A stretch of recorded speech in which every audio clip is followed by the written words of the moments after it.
Okay, so at the end of the video, talking about the election of 1824, we were talking about how Jackson had felt cheated out of the election because Henry Clay ultimately took John Quincy Adams' side. All right, moving on. Jackson responds to this, okay? So after the election of 1824, Jackson decides to do some things differently. So after this, the Democratic and Republican Party splits. Okay, so there used to be one cohesive party. Okay, Democratic Republican Party. They split. So now there's two, just like there is today. So you have the Democrats and you have the Republicans. Jackson formed the Democratic Party. Okay, this favored states' rights and it distrusted strong central governments. All right. So he was kind of for the common people. Okay. He was for the poor middle class people. Now Adams' supporters were called the National Republicans. Okay. So now we have John Quincy Adams as the president right now. He was the 6th president. Now we come to the election of 1828. This was when mudslinging started, okay? Mudslinging, it's not picking up a piece of mud and throwing it, okay? Not like that. This was when gossiping and things like that and lies started happening in order to make other people look better. So I might say something about my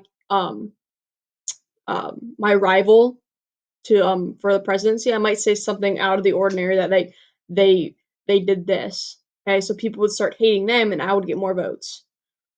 Okay, so this was campaigning among the average person. This was when buttons came into play, when slogans, rallies, picnics, things like that, to get the common people's votes. And this also increased voting rights. Property restrictions for voting was removed, and now sharecroppers, factory workers, servants entered the political system. So now we're going to get more votes. Okay, more people can now vote, not just the wealthy white men.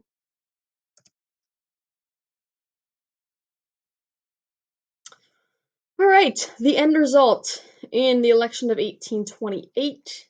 Then again, okay, Andrew Jackson was running again. He was running against John Quincy Adams, who was the president at the time.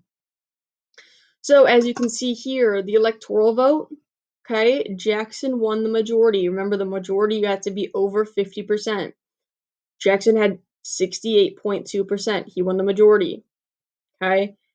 Also, he won the popular vote, okay? Jackson's in the blue there.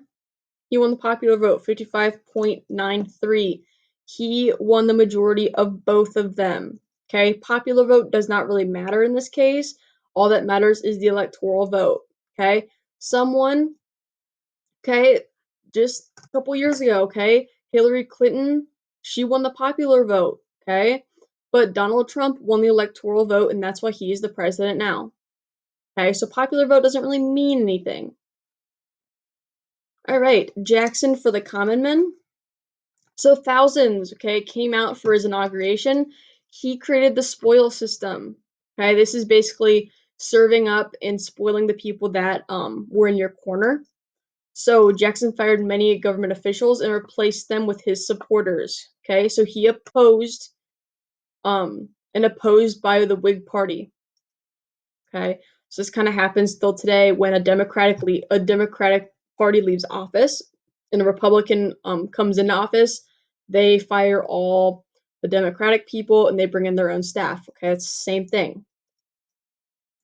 Okay, so delegates from each state got to choose candidates instead of party leaders. Okay, so that's new again now. So delegates from each state chose candidates instead of party leaders.